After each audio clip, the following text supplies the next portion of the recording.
24 गुणिले 99 हा 243 गुणिले 999 असं असलं की गणित कसं सोडवायचं. आता इथे 24 गुणिले 99 हे सोडवायला खूप वेळ जातो की नाही. आता इथं बघा 24 गुणिले 99 4 मधून 1 वजा करायचं किती राहिले 3 हा मग किती इथं काय करायचं 23 लिहायचं हा. आता 9 मधून 2 गेले किती राहिले 7 9 मधून 3 गेले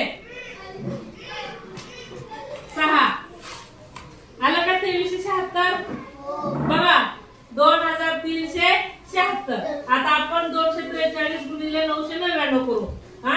या 3 मधून 1 गेला किती राहिले 2 242 हा.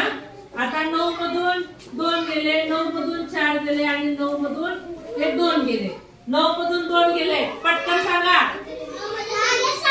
7 9 मधून 4 गेले 5 9 मधून 2 गेले 7